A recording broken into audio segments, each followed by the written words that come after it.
For as long as humans have gazed at the moon, some have dreamed of exploring our nearest neighbor, this mysterious object of wonder. But when future generations look back, they may be surprised to learn why men first went to the moon. Because the ancient dream of exploration had almost nothing to do with what was called Project Apollo. Any idea that the Apollo program was a great voyage of exploration or scientific endeavor is nuts. People just aren't that excited about exploration. They were sure excited about beating the Russians. On October 4th, 1957, Russia orbits the first man-made satellite in history, Sputnik. To many Americans, it's a shocking defeat, a Pearl Harbor in space. It is quite possible that an aggressor nation that dominates space will then dominate the world. We just can't let that happen. They consider the control of space around the Earth very much like, shall we say, the great maritime powers considered the control of the seas in the 16th to the 18th century. And they say if we want to control this planet, we have to control the space around it. And they say if we want to control this planet, we have to control the space around it. Dr. Wernher von Braun is America's leading rocket scientist, a German engineer who created the V-2 rocket for Hitler in World War II.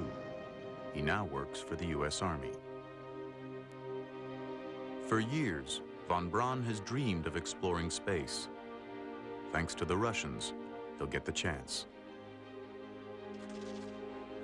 9 months after Sputnik, President Eisenhower creates the National Aeronautics and Space Administration, NASA. NASA announces Project Mercury, a program to put an American in space. These, ladies and gentlemen, are the nation's Mercury astronauts. The 7 Mercury astronauts become instant heroes, Cold War warriors, ready to battle communism in space. Future celebrities like Alan Shepard and John Glenn are the public face of America's space program. Future celebrities like Alan Shepard and John Glenn are the public face of America's space program. But even the Mercury astronauts had no idea what was already going on behind the scenes at a little-known NASA laboratory. Here at the Langley Research Center in Virginia is where Apollo began. Even today, few Americans realize that in the 1950s, a tiny group of engineers was already planning trips to the moon. Even today, few Americans realize that in the 1950s, a tiny group of engineers was already planning trips to the moon. They were called the Space Task Group, visionaries dreaming remarkable dreams. One of them, Dr. Maxime Faget, will become a legend, helping to create every American manned spacecraft. In 1958, he's designing the Mercury capsule. We expected to land on the moon sooner or later because it was so close and because everybody could see the moon. It made a very good target. In the 1950s, travel to the moon is about to become possible because of the rocket. Long used as a weapon, the rocket is the only engine that can operate in a vacuum. Rockets are becoming more powerful in order to carry nuclear bombs. Some of them can now reach space. For an astronaut to survive there, he'll need the protection of a spacecraft or capsule. Even a small capsule will need a huge rocket to put it in space. Overcoming gravity takes enormous amounts of fuel, so the rocket is divided into stages. As each one burns its fuel, it drops away to save weight. By the time the capsule finally reaches space, the rocket that put it there is gone. Weight is a problem for the engineers from the beginning, and it will affect every decision they make. The most basic is how they will go to the moon, what the engineers call the mode. There are two possibilities. The first, direct ascent, uses a single rocket to send a spacecraft to the moon. It's the way people have always imagined going. But sending the spacecraft all that way will take an enormous rocket, larger than the Statue of Liberty, a monster called Nova. There were actually designs for the Nova rocket, but could you build it? The real issue about the Nova rocket is the question is, could you build it? And if you did have a problem with it, it could really destroy a good part of the Cape Kennedy at the time because it was such a massive amount of propellant. Wernher von Braun favors a different mode, Earth Orbit Rendezvous, EOR. EOR uses two smaller rockets. One sends up the spacecraft, the other sends up the fuel. The astronauts rendezvous with the fuel tank, fill up their spacecraft, and head for the moon. Direct ascent is simple, but needs a huge rocket. Earth Orbit Rendezvous uses smaller rockets, but it's more complicated. Picking the mode will be the most critical decision in the Apollo program because it determines everything. The spacecraft, the rocket, the training, budget, and schedule. The wrong choice means losing to the Russians, and maybe not reaching the moon at all. The answer was one nobody expected. The engineer who lobbied for it was an outsider. He didn't belong to the Space Task Group and never worked for von Braun. Almost no one welcomed the idea, but he never gave up. The story of his struggle is largely unknown, but the plan he promoted got America to the moon.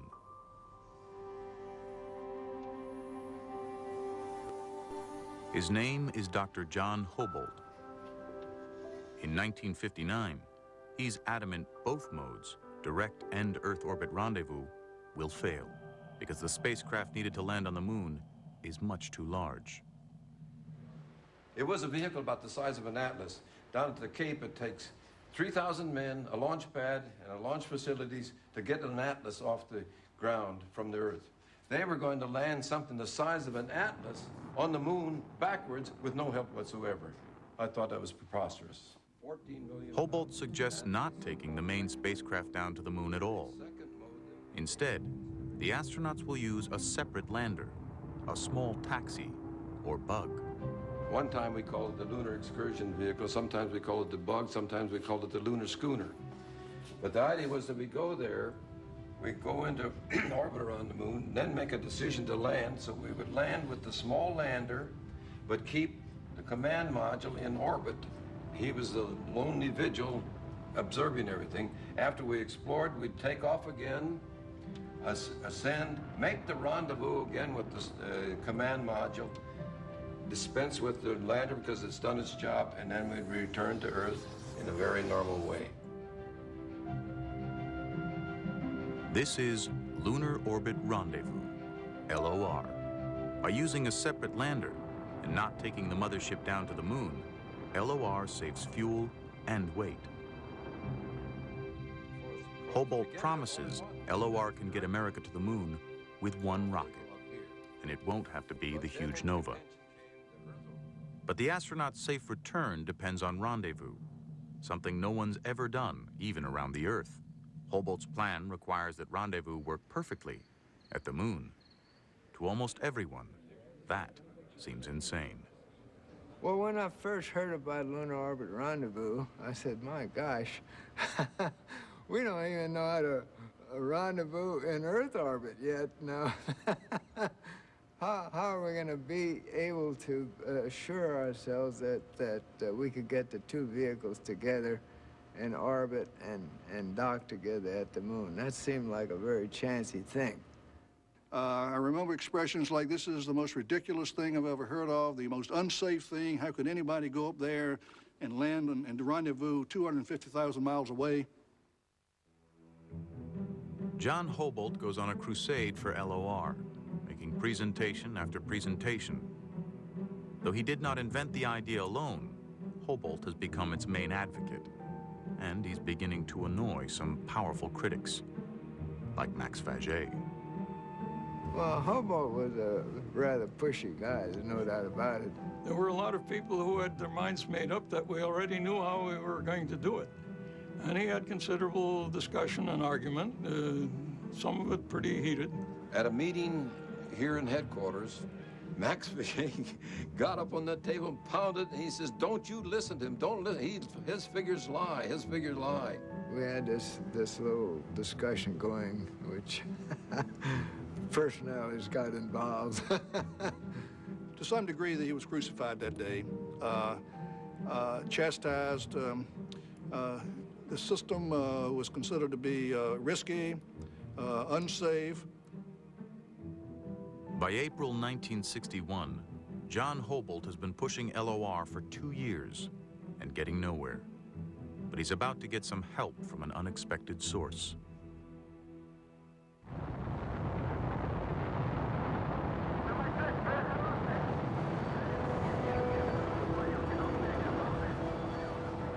On April 12, 1961, the Russians put the first man in space, Yuri Gagarin.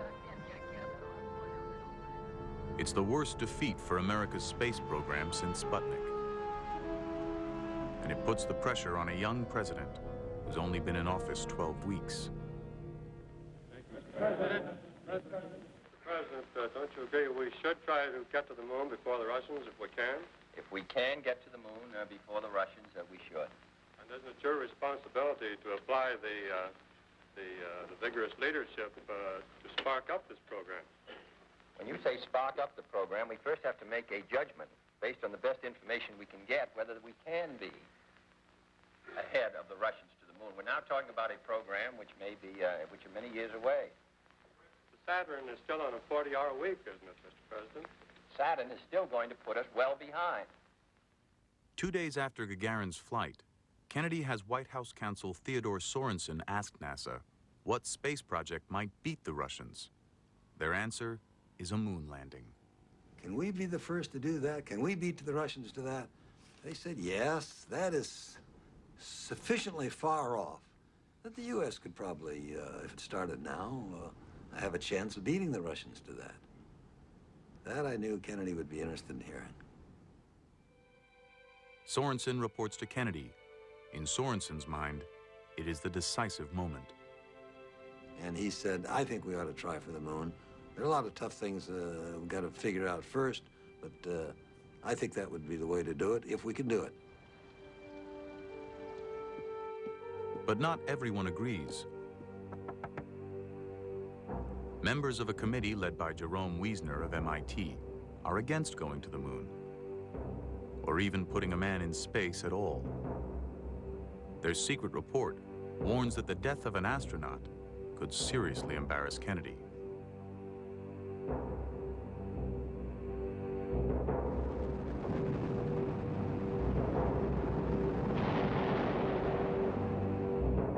Kennedy will keep his moon decision quiet until NASA proves an American can go into space and come back alive.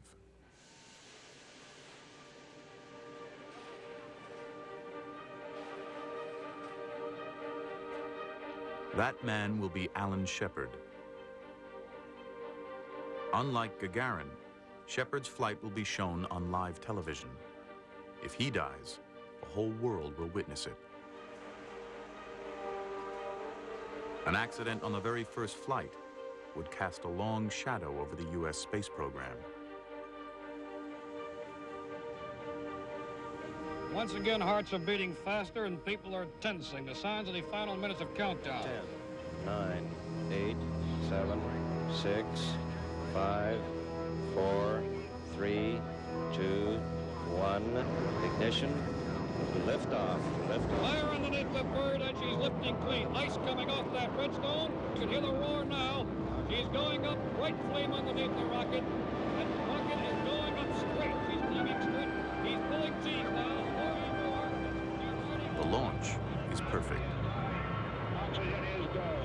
For the next 15 minutes, the world will hold its breath. We appear to be losing voice communication now. During re-entry, the radio cuts out, as expected. To millions of viewers, Shepard has disappeared into the unknown. Main chute is green. Main chute is coming unraised and it looks good. This is it. You should hear the newsmen here right now. They are absolutely screaming and shouting. They've been jumping up and down. It is a tremendously successful. With the enormous response to Shepard's flight, Kennedy will now make his moon decision public. 2 days before he addresses Congress, NASA gets a draft of the speech. And the one thing that really concerned us was that he'd included the date of 1967. And we felt that that was fine for planning and for managerial purposes, but that the country should not stick its neck out to that extent. And so right there, the call put into Ted Sorensen, who said, as you can imagine, well, what do you recommend? And Jim Webb said, well, within the decade. To some people in this the new decade started January 1, 1970. Technically, it began January 1, 1971. So there was a little fudge there, and Kennedy just decided to keep that fudge. I believe that this nation should commit itself to achieving the goal before this decade is out of landing a man on the moon and returning him safely to the Earth. No single space project in this period will be more impressive to mankind or more important for the long-range exploration of space. America is headed for the moon. Not only has Kennedy made the decision, he's set a deadline. But NASA engineers can't really get started until they decide the approach mode, how to get to the moon. After 2 years of frustration, John Hobolt risks his career, bypasses channels, and writes directly to NASA Associate Administrator Robert Siemens. November 15th, 1961. Dear Dr. Siemens, the important question is, do we want to get to the moon or not? The important question is, do we want to get to the moon or not?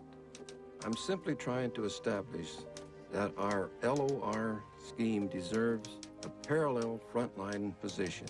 Respectfully yours, John C. Hobolt. And it was a blistering letter. And I first thought, well, I wish that guy would get off my back. I mean, maybe I should call his boss, the director of the laboratory, and tell him that, you know, you're not really supposed to cut across, I don't know, 6 or 7 layers of management that way. You know, you're not really supposed to cut across, I don't know, 6 or 7 layers of management that way. And, but I thought, I think he may be right. Siemens tells Brainerd Holmes, the head of manned spaceflight, to do a careful evaluation of LOR. And then it wasn't more than a week or 2 later when I was talking to Brainerd, and he said, you know, we are seriously considering it, and it is looking better and better all the time.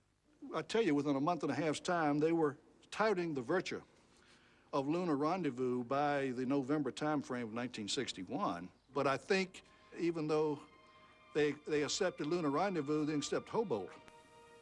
And I think John was never ever received the proper credit. In July 1962, NASA announces America will use Lunar Orbit Rendezvous to reach the moon. I grew up on the farm, working 16 hours a day, milking cows in the morning under 20 below zero and everything.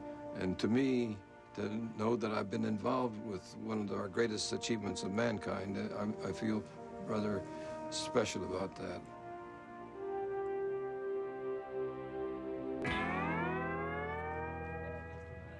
So far, Gemini has succeeded brilliantly. But the final challenge to master is extravehicular activity, EVA. Within a few minutes, he fogged over. We were so naive, we didn't even think about putting defog on our visor like you do when you go snorkeling or scuba diving. And so he was huffing and puffing, and I was flying the spacecraft. He says, "Tom, I've got a hard time controlling myself." And it was a very, in retrospect, somewhat of a hair-raising thing. And there were probably times where there were people down here on Earth wondered whether I'd get back in because my heart rate was running at 170 beats a minute. I said, "Hey, this is not a good situation at all." NASA downplayed the concern, but losing an astronaut during EVA was a very real fear. Hours before the flight began, Deke Slayton, head of the astronaut office, had spoken to Tom Stafford in private about the unthinkable. Tom, he says, "NASA management wanted me to let you know if something happens to him out there, and if he dies, you've got to bring him back because we can't afford to have a dead astronaut floating around out there." I looked at him, I said, "We've never talked about this before." Cernan is getting his oxygen from an umbilical hose that passes through an open hatch. Stafford must fly the spacecraft. If Cernan dies, there's no way Stafford could pull his body back in, get him into his seat, and shut his hatch. The only way Stafford could possibly bring Cernan back is to re-enter the atmosphere trailing his body, with the hatch still open. The Gemini would be in front, but this thing is going to be whipping us all around. I says, and furthermore, I've got an open hatch, and all I have is this thin suit was in just one layer of nylon, and I've got 3,200-degree plasma coming a couple of inches right above my shoulders through that open hatch. So he's got 7 layers of insulation. That's not going to help him too much. He's dead anyway, but I've got 1 layer here, and this plasma is going to come through the hatch. And then suppose we even get through all that, then the pilot chute comes out. Is that going to get snared with what's left of Cernan? And then here comes the main parachute out. Is that going to get snared and with what's left up there? And so here I'm going to plop down in the ocean with a hatch open. What happens then? And he says, "Well, what should I tell NASA management?" And I said, "Probably I'll cut him loose. If he really is dead, I'll do all I can. But if he's dead, there's a good chance you're going to jeopardize the spacecraft and me too." Stafford was just going to literally have to cut the cord, and I might still be a satellite out there traveling through the sky. I might still be a satellite out there traveling through the sky 20, 30 years later. For Stafford, the unthinkable has become all too real. Forget the EVA. All he cares about now is saving Cernan's life. So I called the ground and the contact said, "I've called it quits. I'm going to get him back in before we go into the next nighttime." Got him in.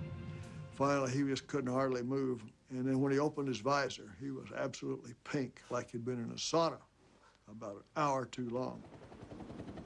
The next day we landed, and they flew the suit right back to Houston. They had over a pound or a pound and a half of water out of each boot. But he lost, I think, 10 and a half pounds in 2 hours and 5 minutes outside. The next 2 attempts at EVA are scarcely any better. Everybody forgot Newton's third law of motion. To every action, there's an opposite and equal reaction. And when they touched the spacecraft repelled them.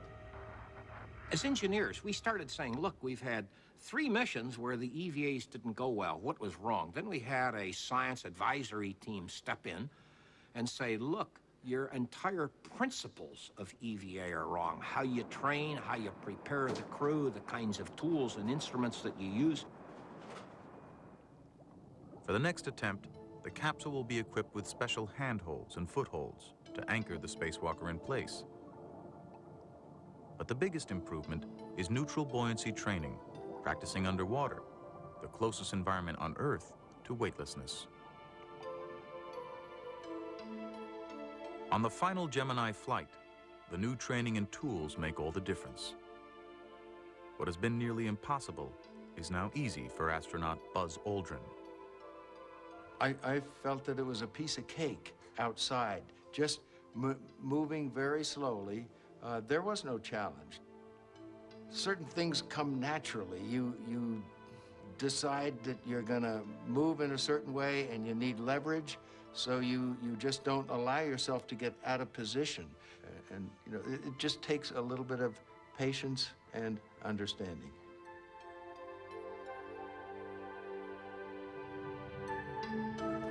In November 1966, Gemini comes to a triumphant finish. A late addition to NASA's plans, Gemini has proven every technique Apollo will need to reach the moon.